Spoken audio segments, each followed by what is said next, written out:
Do you know how to play chess or just checkers? Good evening, folks, and welcome back to another episode of Silver Dad Knows.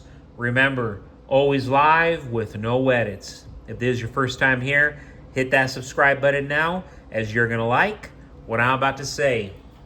So yes, right here to my left, you are looking at just an adorable, and I mean adorable, fellow. Look at that guy. So cute. How could he not be? Give you that awkward stare. Charming, but awkward. So right here, the verse depicts a Shiba Inu.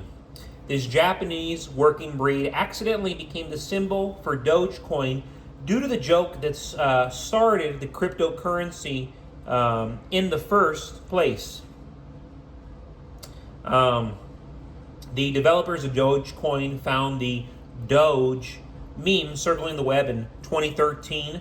Hilarious, of course, and developed Dogecoin as a joke based upon this. The dog often featured in Doge memes was a Shiba Inu. Everybody's like, oh no, it's a Doge dog. No, what the heck? A Doge dog doesn't exist. This is a Shiba Inu, making it the perfect fit as the logo. Then you go to the reverse, which I adore the reverse. I mean, it's actually mind-blowing because right here, we see an image of the countless cryptocurrency themed release since 2011. So the design element was first created for the original Bitcoin silver round released and has been used on various other issues of cryptocurrency rounds. The circuit style design includes a date mark identifying these Doge coins. And of course, yes, check it out. I'm not sure if you can see it. Right there. But I mean, just stunning, stunning, stunning. You got that 2021 date mark right there. I'm still seeing these as low as $35 to $38 with free shipping, and that is just an excellent, excellent deal right now. Because it's a beautiful coin. I mean, be a crypto lover, don't be a crypto lover. Be a fan of Shiba, be a hater of Shiba. It's a gorgeous coin. Real quick, folks, before I continue, I want to give a very special shout out to one of my loyal subscribers. And this is, man, the way you guys spell your tags, Jesus. I hope I pronounce this accurately. Typia Sella 1059, and there's a comment from earlier today. God bless you and your family, Silver Dad. My third was just born yesterday. Praise be to the King. I love your focus on generational wealth. This is a game of chess, not checkers. I love it, and that's why I named my video title based off this comment, because yes, I agree. I do love to speak about generational wealth because it's like, yeah, I mean, everything we're working for, everything we're doing, who's it for? Sure, it's for us, but should it not be for those who are going to be here after us? Assuming, of course, we're not taken up to the rapture. A lot of people believe we are going to be taken up in the rapture. But assuming we're not, assuming that life continues and we pass on and the rapture, the tribulation happens 50 years, 100 years, 200 years, 1,000 years from now. I mean, it states it in the Bible, no man knows. No man knows. He will come in a thief in the night. Nobody's going to know.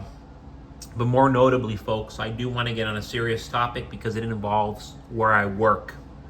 Cyber attacks are taking place in the largest, most profitable industries here in America in real time.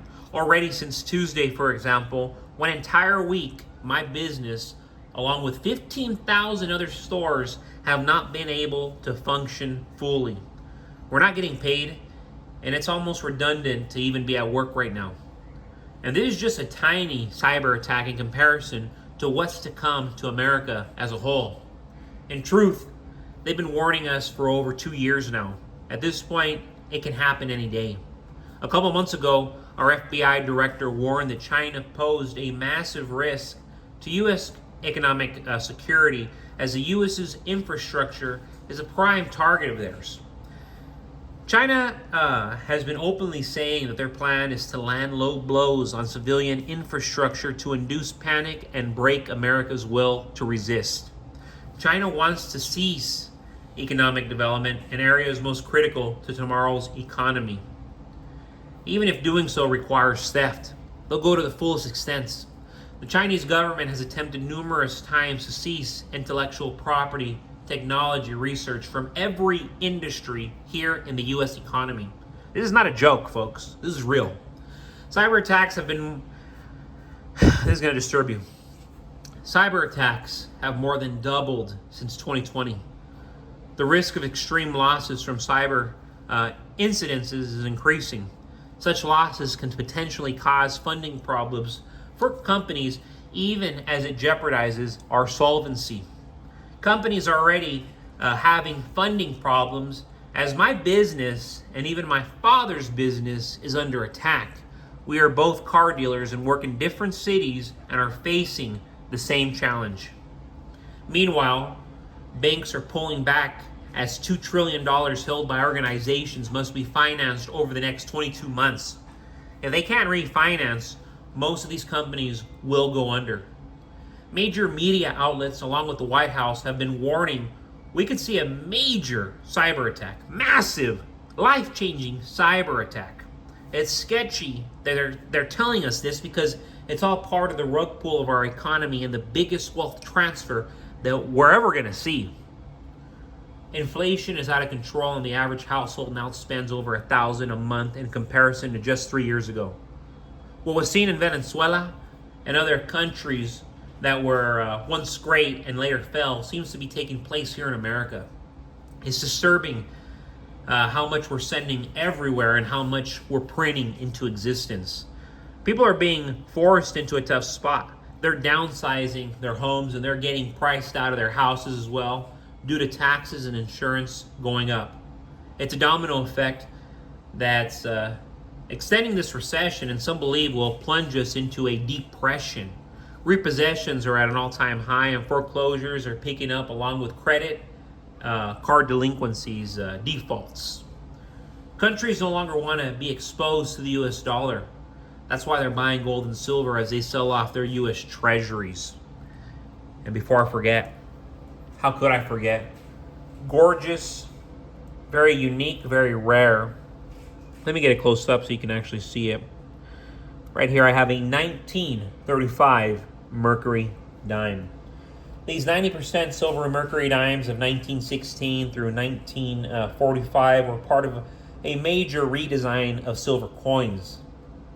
The dime, quarter, and half dollar all received new, unrelated, and highly artistic designs in 1916. It was a big change from the almost identical Liberty Head or Barber designs found on all three coins since 1892.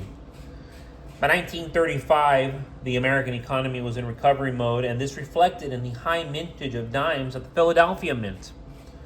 Mercury dimes from 1935 in circulating condition are worth between $3 to $32. However, on the open market, 1935 dimes in pristine, uncirculated condition sell for as much as $800. You might assume that they would go for more, but mind you, they still aren't a century old. Almost a century old, almost 90 years old, about to be 90 years old. But yeah, I mean, still for one of these things to go for $800, not a little bit of money. That's a lot of dough right there. Even in today's wild, outrageous inflation. And folks, going to be released tomorrow, and I'm so delighted that I have hit the 1,000 subscribers. Very blessed, and I'm having the time of my life with you folks. But yes, tomorrow I am releasing my third novel, my third book. This book not only is about baseball, but it's about gambling, it's about greed, it's about obsession, it's about betrayal. Real quick, folks. Silver Sun, I'm about to finish. I'm going to get you that, so behave. But imagine Raging Bull, The Natural, Friday Night Lights. I mean, think of all the greatest sports movies, The Fan. Now, I'm not saying that this book is those stories. It's not. It's my own thing. It's very original, highly original. But the best way I can put it is Raging Bull meets Friday Night Lights, meets baseball, meets Goodfellas. It's a dark story, folks, but a very raw one, very real one. And I hope you give it a look. You go to my description. You're going to see my link there to my Amazon account. Again, it's going to be released tomorrow, and I think you're really going to enjoy. It's my third novel, and without a doubt, my best. But as always, folks, thank you so much for joining us for another evening. This is Silver Dad Knows. As always, God bless you. God bless your household. And as long as I can say it, God bless America.